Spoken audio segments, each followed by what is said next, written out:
जय जिनेन्द्र।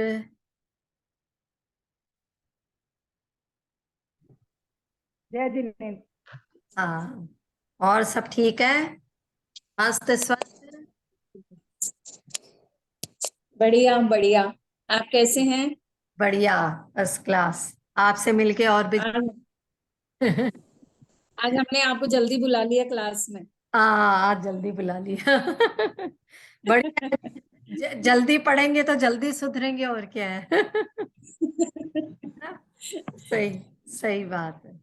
चलिए शुरू करते हैं। आज पूरी पांचवी ढाला, जो पांचवी ढाल वो पूरे आज एक इसमें पढ़ लेंगे हम सारी, है ना। तो जिसका जो भी छूट गया है, जो रह गया है, तो वो आज इससे उसका कवर हो जाएगा। ठीक है, फिर छठी ढाला शुरू करेंगे बाद में। चलिए, ढाल शुरू करनी है तो मंगलाचरण कीजिए नीलम भाभी। तीन भुवन में सार गीत राग विज्ञानता, शिव स्वरूप शिव का नमो त्रियोग समारिके। जय बोलिए देवादिदेव देव 1008 श्री आदिनाथ भगवान की जय। द्वादशांग जिनवाणी माता की जय। जैन धर्म धर्म की की जय। जय। जो अपना वीडियो ऑन कर सकता है वो अपना वीडियो ऑन कर लीजिए। हम छह ढाला ग्रंथ यानी छोटे समय सार के बारे में पढ़ रहे हैं। क्या है समय सार? जो हमें समय का सार बताता है, जो इस समय का निचोड़ बताता है, वो समय सार है। तो इस छह ढाला ग्रंथ में क्या है? ये हमें जो सारभूत बात है, जो सार तत्व है, वो बता रहे हैं। इसलिए इसका नाम भी छोटा समय सार भी कहलाता है। हम पहले ढाल में मानव के हमने चारों गति का परिभ्रमण पढ़ा। फिर उसके बाद में उसे दुख क्यों उठाने पड़ रहे हैं वह पढ़ा। फिर उसके बाद में आत्मा के सुख की चर्चा की कि वह कैसे मिलता है। फिर उसके बाद में सम्यक ज्ञान की चर्चा की। अब जो पांचवी ढाल है, इसमें हम क्या पढ़ रहे हैं या क्या पढ़ने वाले हैं कि 12 भावनाएं होती है। चौथी ढाल और छठी ढाल के बीच की जो कड़ी है पांचवी ढाल, यानी मुनि यदि बनना है, सम्यक दर्शन, सम्यक ज्ञान और सम्यक चारित्र है, कायम रखना है, तो वो किससे रखना है? 12 भावनाओं के चिंतवन से। 12 भावनाओं का चिंतवन करना है। अब ये सिर्फ मुनियों के लिए नहीं है, ये सामान्य श्रावक के लिए भी है ना। तो भी क्या करना पड़ता है या क्या करना चाहिए? 12 भावनाओं का चिंतन करना चाहिए। ये जो 12 भावनाएं होती है, ये श्रावक में या मुनि में मतलब वैराग्य उत्पन्न करने वाली है। जो शुरू की 6 भावनाएं वे वैराग्य वर्धक है, वैराग्य की तरफ बढ़ाने वाली है। और बाकी की जो 6 भावनाएं हैं वो तत्वों का चिंतन कराने वाली है। जब तत्वों का चिंतन समझ में आ जाता है तो हम हमारे कर्मों को आने से रोकते हैं और उन कर्मों से बच करके फिर हम शिव सुख को प्राप्त करते हैं। तो क्या है ये 12 भावनाएं? ये पढ़ेंगे हम पांचवी ढाल में। तो देखिए, पहला इसका जो है, क्योंकि अपन पांचवी ढाल पूरी पढ़ चुके हैं, तो आज इसका रिवीजन हो रहा है। और ये हम आज फटाफट से जल्दी जल्दी इसका रिवीजन कर लेते हैं, क्योंकि हम ये पूरी पांचवी ढाल पढ़ चुके हैं। तो चलिए, पहला छंद। मुनि सकल व्रती बड़ भागी, भव भोगन ते वैरागी, वैरागी पावन माई, चिन्हते प्रेक्षा माई। ये जो शुरू के 2 छंद हैं पांचवी ढाल में, ये शुरू के 2 छंद क्या है? शुरू के ये 2 छंद है जो 12 भावनाओं के बारे में हमें बता रहे हैं, उनका इंट्रोडक्शन दे रहे हैं हमें। 12 भावनाएं क्या है? बताया है कि जो मुनि है वो सबसे बड़े भाग्यशाली है। अब मुनियों को भाग्यशाली क्यों बताया है? क्योंकि वो सकल व्रती, वो सारे ही व्रत को पालन करने वाले हैं। वो सारे तरह के पापों से, हिंसा से क्या है, उनके परित्यागी हैं, उनके त्यागी हैं। इसलिए मुनि क्या है? बड़ भागी है, भाग्यशाली है। हम जैसे लोग, देखो, हम यदि समझे कि हम भाग्यशाली हैं तो केवल जैन में उत्पन्न होने से या फिर जैन धर्म में आने से, मनुष्य कुल में उत्पन्न होने से हम सिर्फ ऐसा होने से भाग्यशाली नहीं है। वास्तव में भाग्यशाली कब है? जब हम जिन वाणी को सुन रहे हैं, उनकी बातों की अनुपालना कर रहे हैं, छोटी छोटी हिंसाओं का त्याग कर रहे हैं, पापों से बच रहे हैं, तब हम क्या है? भाग्यशाली हैं। तो मुनियों को क्या कहा है? महाभाग्यशाली है, क्योंकि उन्होंने सारे प्रकार के पापों का, हिंसा का त्याग किया हुआ है।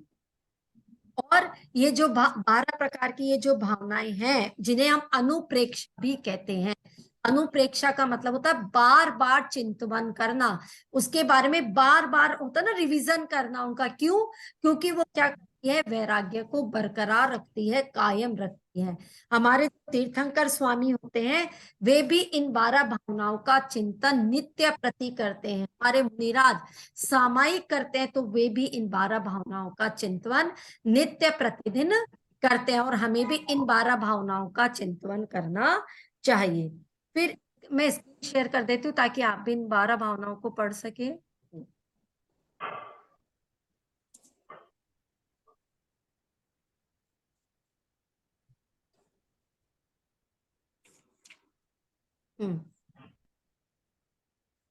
चलो, पहला छंद हो गया। दूसरा, चिंत सम सुख जागे, जिमि ज्वलन पवन के लागे, जब ही जिय आत्म जाने, तब ही जिय शिव सुख ठाने। इन चिंतत, इनके चिंतवन करने से, किसके चिंतवन करने से? जो पहले छंद में पंडित दौलत राम जी ने जो बताया ना कि आप बार बार में इनका चिंतवन करो, चिंते अनुप्रेक्षा बाई, 12 भावनाओं का। तो इन चिंतत, इनका चिंतन करने से क्या है? सम सुख जागे, यानी हमारे अंदर क्या है? समता रूपी सुख जागता है। और समता रूपी सुख जब जागता है, तब हमें शिव सुख, मोक्ष रूपी सुख की प्राप्ति होती है। कैसे होती है? इन 12 भावनाओं के चिंतन करने से समता कैसे जागृत होती है? क्या, जैसे आग है, अब आग जल रही है, उस पे यदि हम हवा करते हैं तो वो और आग ज्यादा धधकती है, ज्यादा तेज से जलती है। जब हम सिगड़ी जलाते हैं तब हम देखते हैं ना कि हवा करते हैं तो कोयले और ज्यादा तेजी से जलने लगते हैं। ऐसे ही क्या है? हाँ, ये जो 12 भावनाएं हैं, ये 12 भावनाएं क्या है? हवा है, हवा का काम कर रही है। और जो वैराग्य है, उस वैराग्य रूपी जो अग्नि है, उसको ये और ज्यादा धधकाने का काम कर रही है। तो जितनी इन वैराग्य रूपी हवाओं की हवा लगेगी, उस आग को, वैराग्य रूपी आग को लगेगी, वो वैराग्य उतना ही ज्यादा मजबूत होगा, दृढ़ होगा। और उसी की वजह से क्या है? हम आत्मा को जान पाएंगे और शिव सुख, और तब ही उस मोक्ष रूपी सुख को प्राप्त कर पाएंगे। फिर जब अब हमें देखते भी हैं कि जैसे ये 12 भावनाएं क्यों कह रहे हैं बार बार में कि आपको ये पढ़ो, बार बार में इनको ध्याओ। क्या होता है? एक चीज जब हम बारी बार देखते हैं, बारी बार सुनते पढ़ते, तो वही चीज हमारे माइंड में चलती है। आपने देखा होगा, यदि सुबह उठते ही जैसे एक कोई भजन गुनगुना रहा है, वो भजन ही हमने सुन लिया यदि, तो वही सारा दिन हमारे माइंड में चलता रहता है ना। तो ऐसे ही जब इन 12 भावनाओं के बारे में हम सुनेंगे, बार बार इनको क्या करेंगे? रिवाइज करेंगे, तो ये 12 भावना क्या है? हमारे अंदर वैराग्य वर्धन करने का काम करेगी। तो ये 12 भावनाएं अब हमें क्या बता रही है? किस किस चीज की असारता के बारे में बता रही है, वो देखते हैं। जो बन ग्रह गोधन नारी, है गे जन आज्ञाकारी, इंद्रिय भोग छिन थाई, सुर धनु चपला चपलाई। इस संसार के बारे में, मतलब इस संसार की अनित्यता के बारे में बता रहे हैं कि संसार में कोई भी चीज नित्य नहीं है। सारी की सारी चीजें क्या है? नष्ट होने वाली है। क्या क्या चीजें नष्ट होने वाली है? जोबन, जोबन मतलब यौवन, जवानी। ये जवानी क्षीण होने वाली है। हम गाते भी है ना जवानी के लिए, वो अंजुलि समजल जवानी, क्षीण होती जा रही, प्रत्येक पल जर जर अवस्था नजदीक आती जा रही। यानी ये यौवन जो है, जो बुढ़ापे का पैगाम लिए हुए बैठा है, ये भी स्थिर रहने वाला नहीं है। पल पल ये नष्ट होते जा रहा है। हमारी मृत्यु धीरे धीरे निकट आती जा रही। ग्रह, ये जो घर है, गोधन, गोधन यानी जो भी हमारे पास पालतू जानवर है, गाय आदि। धन, हमारा धन, वैभव, संपत्ति, नारी, स्त्री। है गए जन, है गए जन मतलब घोड़ा, हाथी, जन आज्ञाकारी जो नौकर चाकर है, ये सब। और इसके अलावा क्या, इंद्रिय भोग, जो विषय भोग, हम जो इंद्रियों के माध्यम से भोग भोग रहे हैं, धीरे धीरे ये सब क्या है, नष्ट होने वाले हैं। छिन्न थाई, ये क्षणिक है, ये टिक कर रहने वाले नहीं है। धीरे धीरे, जैसे हम अभी देखते हैं, पहले हमारी आंखें क्या थी, बिना चश्मे के देख पाती थी, अब हमारे चश्मा लग गया। तो धीरे धीरे हमारी जो इंद्रिया है वो शिथिल हो रही है। अब वो उन भोग को नहीं भोग सकती है। हम उतना नहीं चल पाते जितना पहले चल लेते थे। तो ये इंद्रिय के भोग भी क्या है, क्षणिक है, धीरे धीरे नष्ट होने की कगार पर है। क्या एग्जाम्पल दिया है पंडित दौलतराम जी ने, सुर धनु चपला चपलाई। जैसे ये इंद्रधनुष होता है, जैसे ये बिजली की चमक चमक होती है ना, बिजली 1 सेकंड के लिए चमकती है और खत्म हो जाती है। इंद्रधनुष एक बार आता है और तुरंत वापस गायब हो जाता है। ऐसे ही ये सारे सुख हैं, कौन कौन से, यौवन, घर, गोधन, नारी, हाथी, घोड़ा, नौकर चाकर, हमारे इंद्रियों के भोग, ये सब क्षणिक है, ये टिक कर रहने वाले नहीं है, ये अनित्य है। तो जब पंडित दौलतराम जी ने समझाया तो लोग कहते तो कोई बात नहीं, अगर ये नष्ट होने वाले, हमारे पास बहुत सारे साधन है, हम तो इनको कायम रख लेंगे, हमारे को आता है कि इनको कैसे बचा करके रखना है। तो पंडित दौलतराम जी ने दूसरी भावना का वर्णन किया। कौन सी भावना का, अशरण भावना का। तो देखो लोग तो क्या बोल रहे हैं कि मेरे पास क्या हो सकता है, और पंडित दौलतराम जी उसका क्या उत्तर दे रहे हैं 12 भावनाओं के माध्यम से। तो दूसरी भावना का नाम है अशरण भावना। पहली भावना थी अनित्य भावना, दूसरी अशरण भावना।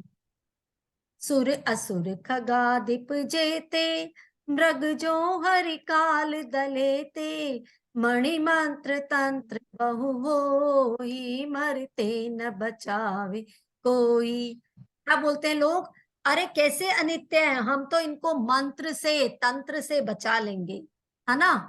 कोई मरने वाला है तो हम तो बचा लेंगे, हम क्या कर देंगे, जादू टोना कर देंगे, झाड़ फूक कर देंगे, हमारे को बहुत सारे तरीके आते हैं, तो जिससे हम क्या कर लेंगे, इन सब चीजों को, घर को, गोधन को, नारी को, यौवन को। बताओ, यौवन कोई रोक पाया आज तक किसी भी मंत्र तंत्र से, किसी भी मंत्र तंत्र से रोक सकते हैं क्या यौवन को, नहीं रोक सकते।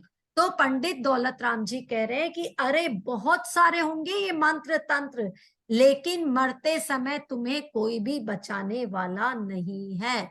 जब तुम मरोगे, जब अपनी आयु क्षय होगी, तो चाहे फिर कोई भी मंत्र कर लो, चाहे कोई भी तंत्र कर लो, ये कोई तुम्हारे काम में आने वाला नहीं है।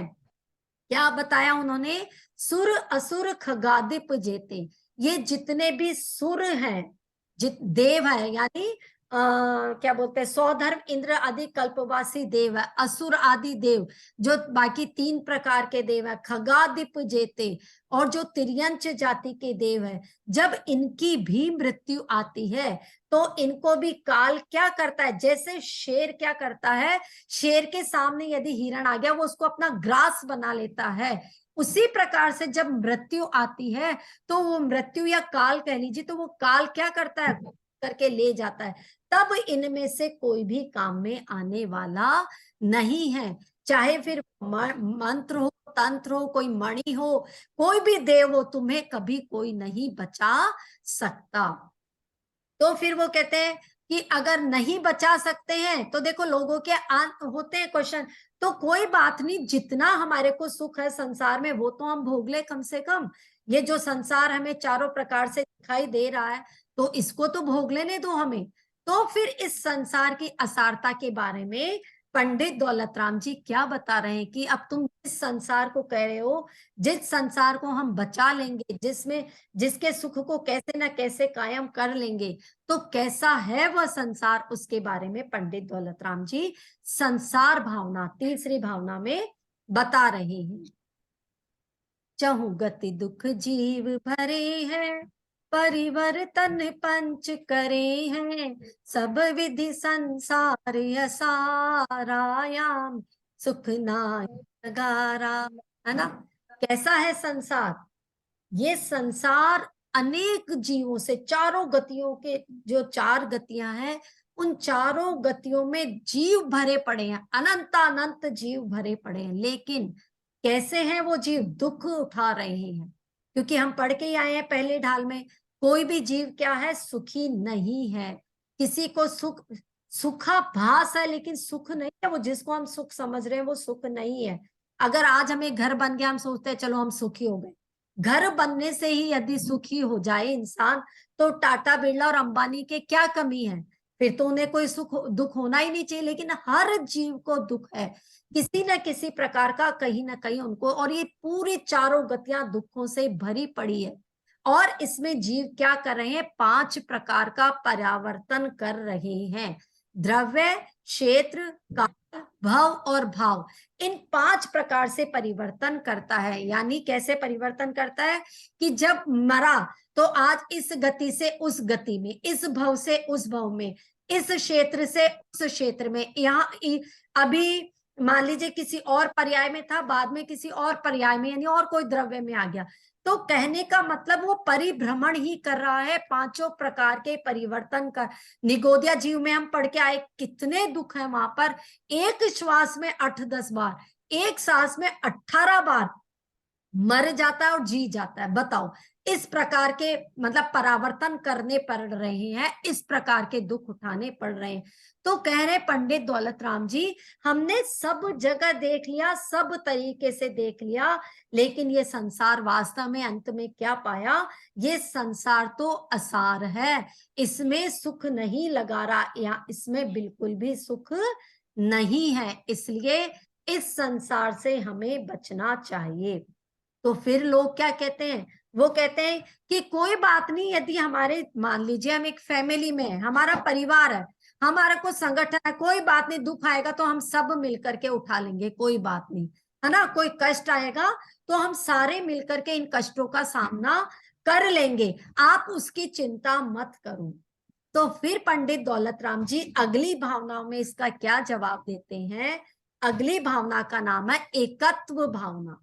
एकत्व भावनाओं में क्या समझाया पंडित दौलत राम जी ने? अरे तुम जिन संगठन की बात कर रहे हो, जिस परिवार की बात कर रहे हो, जब उसमें कोई कष्ट या दुख आएगा ना, तो कोई तुम्हारा साथ देने वाला नहीं है।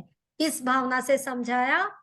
शुभ अशुभ कर्म फल जेते, भोगे जिय एक ही तेते, सुत दारा हो या नसीरी, सब स्वार्थ के हैं भीरी। क्या बोला?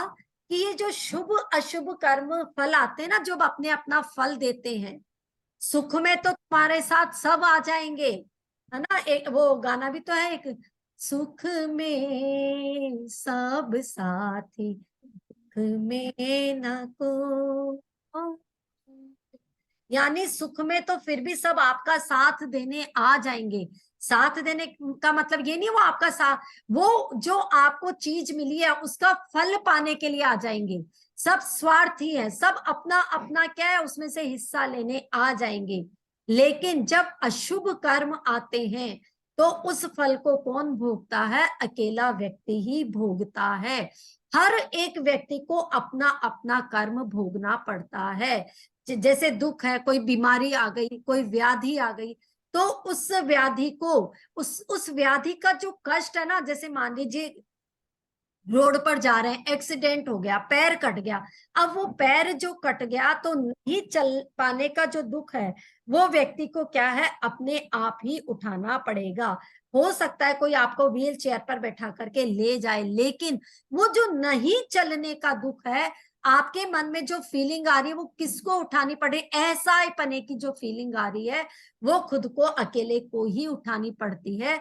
और पता है क्या, 2 बार 4 बार 10 बार तो फिर भी कोई परिवार वाला साथ दे देता है। जब हम मान लीजिए बीमारियां हाय हाय करते हैं तो क्या बोलते हैं परिवारजन भी, जैसे हमारे मान लीजिए घर में परिवार में बुजुर्ग है, वो ज्यादा हाय त्राय करते हैं तो क्या बोलते हैं, इनकी तो आदत है, ये तो ऐसे ही करेंगे, ये तो मतलब बोल देते हैं सारे, चाहे कितने ही सगा रिश्तेदारों है ना प्यारा, वो सब बोल देते हैं ऐसे।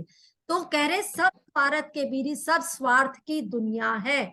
इस स्वार्थ की दुनिया में न तो सुत यानी न बेटा न दारा, ना ही पत्नी सुख देने वाली है और ना ही पति, सब क्या है अपने अपने कर्मों का फल भोगने वाले हैं।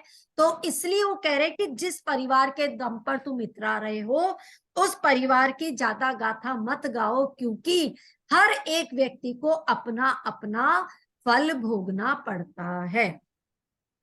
फिर अब ये तो बताया उन्होंने कि जिस शरीर के बारे में तुम कह रहे हो ना, मैं मेरे शरीर से, जिस शरीर का अभिमान कर रहे हो कि अरे ये तो मेरा है, चलो मान लिया मैंने कि ये बेटा मेरा नहीं, मेरी पत्नी ने, लेकिन ये शरीर तो मेरा है ना, तो मैं इसके दम पे ही अपना क्या करूंगा, इसके दम पे ही मैं मेरे सुख को भोग लूंगा, जितना है कम से कम शरीर तो मेरा साथ देगा ना।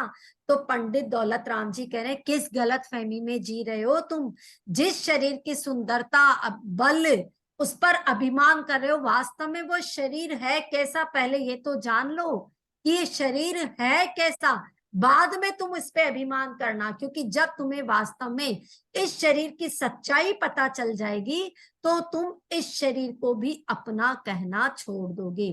तो पंडित दौलत राम जी ने जो 5वीं भावना है अन्यत्व भावना, उसमें क्या समझाया ये देखिए। 5वीं भावना में जल पै जो जिय तन मैला, पै भिन्न भिन्न नहीं भेला, तो प्रकट चुदे धन धामा, क्यों है इक मिल सुत रामा। पंडित दौलत राम जी कह रहे हैं कि दूध जो नेचुरल दूध है, उस दूध को हम दूध ही समझते हैं ना, वो हमें नहीं लगता कि उसमें पानी है, क्या पानी दूध, हम तो यही समझते हैं कि ये दूध ही है। जो नेचुरल दूध आता है उसमें भी क्या होता है, पानी की क्वांटिटी होती है। जब उसी दूध को हम किसके सामने रख देते हैं, हमें बोलते हैं कि इसको अलग अलग करो पानी दूध को, तो हम नहीं कर पाते हैं, लेकिन जब उसी दूध को हंस के सामने रख देते हैं तो वो हंस क्या करता है, दूध को तो पी लेता है और पानी पानी को छोड़ देता है। तब हमें वास्तव में पता चलता है कि अरे दूध अलग था और ये क्या अलग था, जल अलग था। तो ऐसे ही दौलत राम जी हमें कह रहे हैं कि जैसे दूध और जल जो एक दिख रहा था वो अलग अलग है, ठीक उसी प्रकार से तेरी आत्मा पे ये जो शरीर का चोला चढ़ा हुआ है जिसे तू अपना कह रहा है, ये भी वास्तव में अलग अलग है। पै भिन्न भिन्न नहीं भेला, वो अलग अलग है, वो एक नहीं है। यानी आत्मा और शरीर दोनों अलग अलग है, दो अलग चीज है। लेकिन हम क्या करते हैं, भेद विज्ञान नहीं होने के कारण हम इसको अलग अलग नहीं गिन पाते हैं, हम क्या है उसको डिफरेंशिएट नहीं कर पाते हैं। वास्तव में देखा जाए तो जैसे दूध पानी अलग है, ऐसे ही हमारी आत्मा हमारे शरीर से अलग है। अच्छा है, 1 मिनट, ये एक अशुचि भावना का मैंने बोला था, ये अन्यत्व भावना है, ठीक है। तो प्रकट चुदे धन धामा, क्यों है वे इक मिल सुत रामा।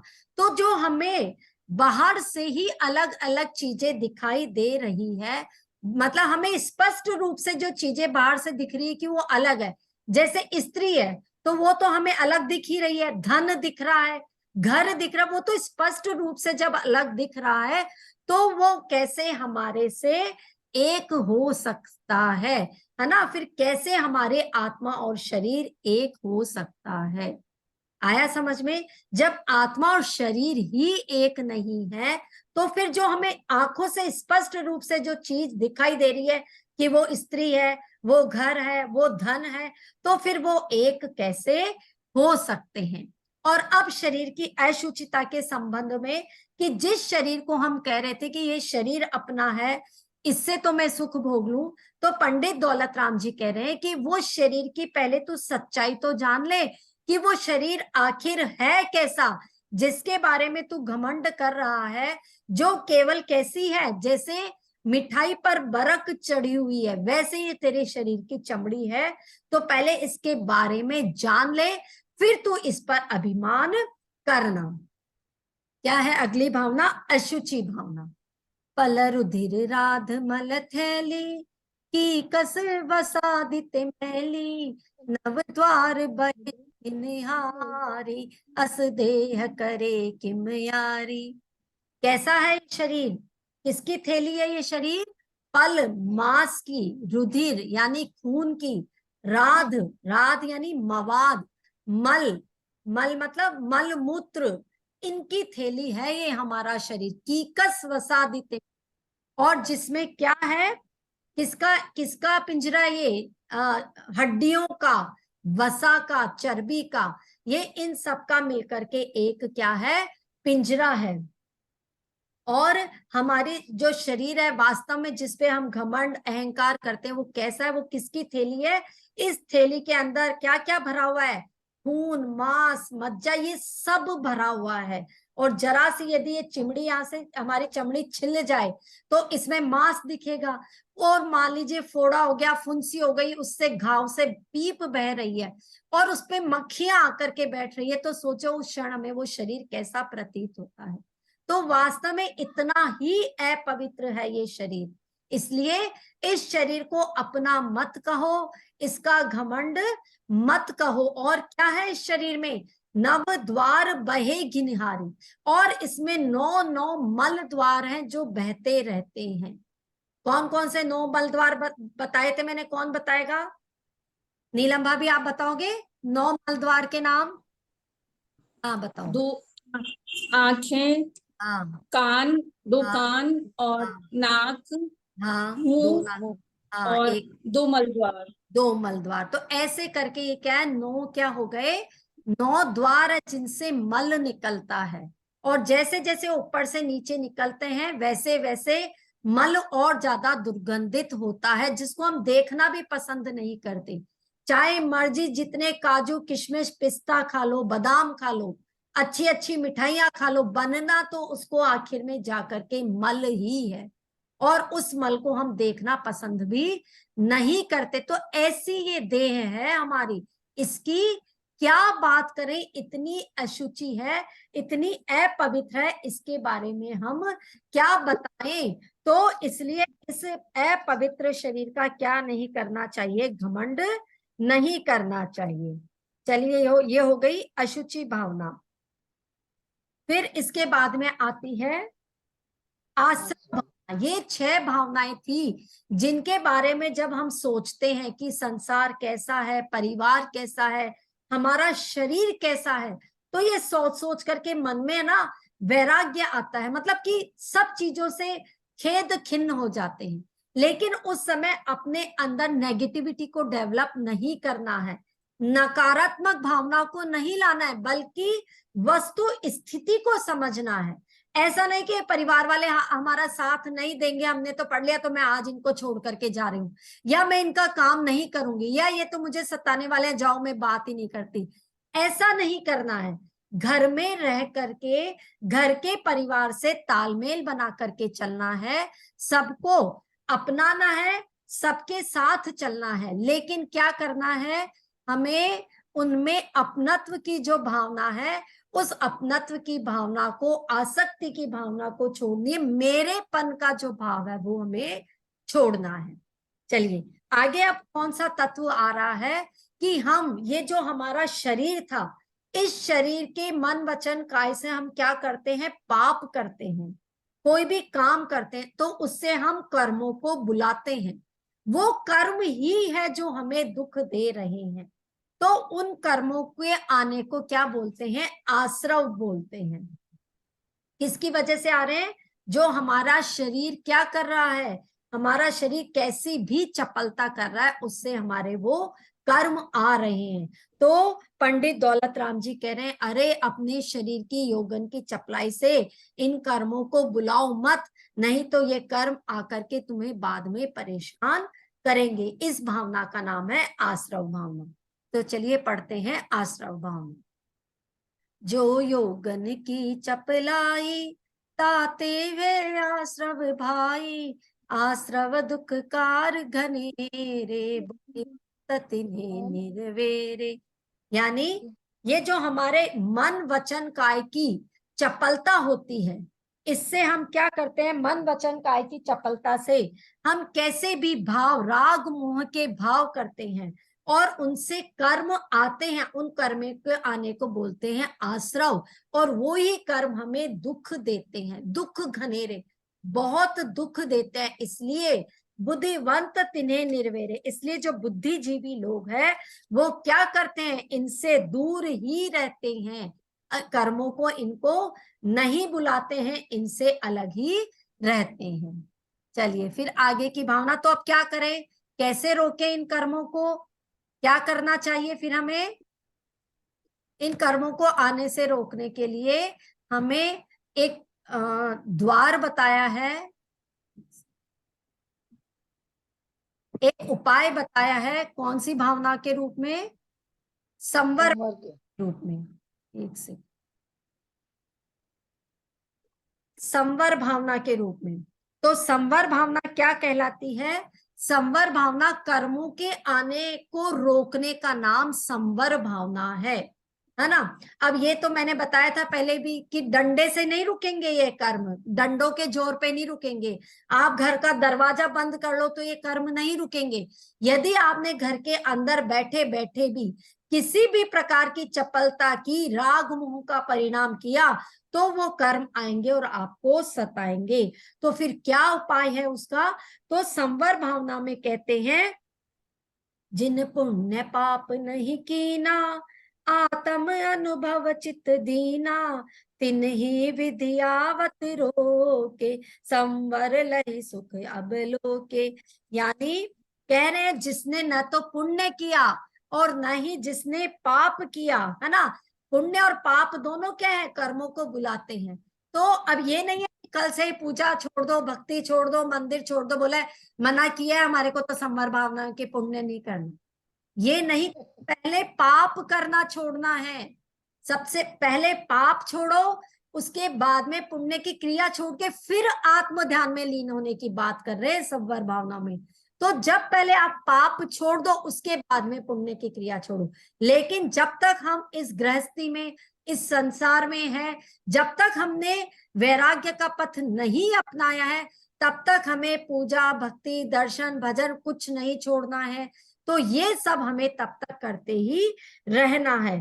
तो ये जो संवर है ये क्या करती है, आत्मानुभूति की बात करा रही है कि मतलब अपनी आत्मा के अंदर जाने से ही क्या है, कर्मों का आना रुकेगा। उन कर्मों को आने को रोकने का नाम ही संवर भावना है।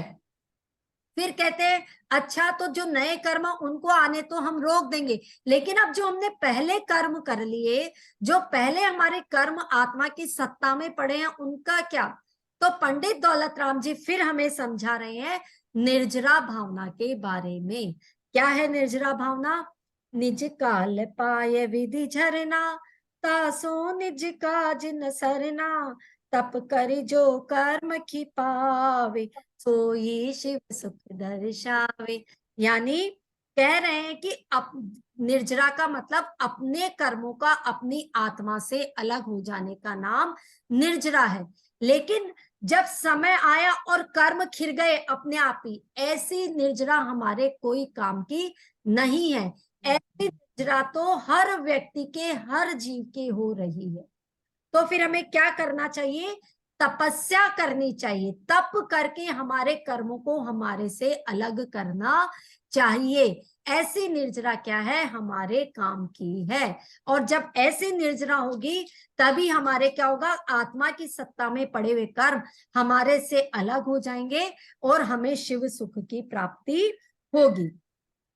फिर अगली भावना लोक भावना। लोक भावना में क्या समझा रहे हैं कि ये जो लोक, इसके बारे में अलग अलग भ्रांतियां फैली हुई है कि इस लोक को किसी ने बनाया, कोई पालन करता है, कोई हरता है, नहीं। इस भावना में स्पष्ट रूप से दौलत राम जी ने कहा है कि नहु न करे न धरे को, यानी ना तो इसका कोई करता है और ना ही कोई इसका हरता है। इस लोक को ना तो किसी ने बनाया है, ना ही बिगाड़ा है। यह जो लोक है, यह षड द्रव्यमयी लोक है। 6 द्रव्यों का वास इसके अंदर है। और जो क्या करेगा, इस लोक के अंदर समता पूर्वक रहेगा, है ना। समता पूर्वक यदि रहेगा तब तो सुख को प्राप्त करेगा, और यदि समता के बिना रहेगा तो वो नित्य भ्रमण इस लोक में करता रहेगा। इस भावना का नाम है लोक भावना। समता का मतलब चाहे कैसी भी परिस्थिति हो, सुख हो दुख हो, दोनों में ही अपने सहज और सरल परिणाम रखने हैं। क्या लाइन याद रखनी है जब कोई दुख आए तो, जे कर्म पूरब किए खोटे, सहे क्यों नहीं जियरा। तो अपने आप को समझाना है कि यदि मैंने पूर्व जन्म में मैंने खोटे कर्म किए तो मुझे फिर सुख कहाँ से मिलेगा। इसलिए मैं अभी सहज रहती हूँ, अभी सहज रहता हूँ, सरल रहता हूँ, तब जाकर के मेरे ये सारे कर्म कट जाएंगे और मेरे को इस लोक में दुख नहीं उठाना पड़ेगा। फिर है बोधि दुर्लभ भावना।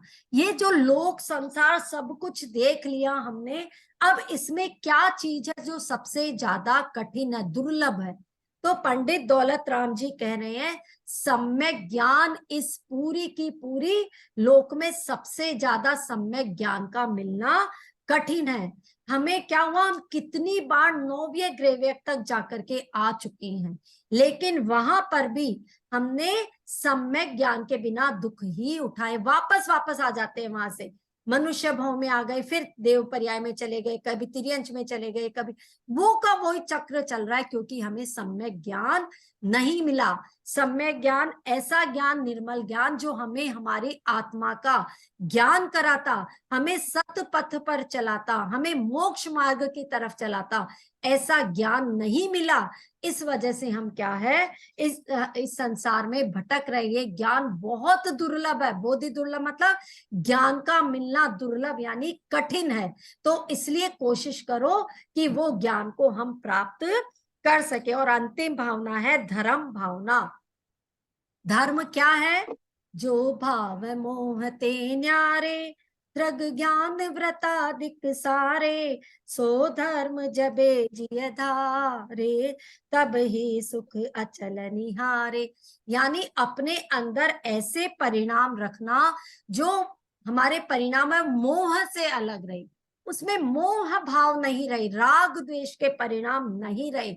ऐसा जो भाव होगा, ऐसा जो सम्यक दर्शन ज्ञान चरित्र होगा, वह धर्म हमें सच्चे सुख की प्राप्ति करवाएगा। और अंतिम क्षण में दौलत राम जी कहते हैं, मैं अब इस प्रकार के धर्म को आपको सुनाता हूं। अब आगे आने वाली 6 ढाला, जो 6वीं ढाल है, उसमें सुनिए। चलिए, ये आ गया आपको समझ में, हमारा टाइम हो गया। चलिए, नीलम भाभी जल्दी से जिनवाणी स्तुति कर दीजिए। ये जिनवाणी भारती तोय जपो दिन रैन, जो तेरा शरणा गहे सो पावे सुख चैन। जा वाणी के ज्ञान के सूझे लोका लोक, सो वाणी मस्तक नमो सदा दे तू। बोलिए द्वादशांग जिनवाणी माता की जय। आज मैंने जल्दी जल्दी रिवीजन करवा दिया क्योंकि पूरी 5वीं ढाल एक ही बार में करानी थी, इसलिए अब कल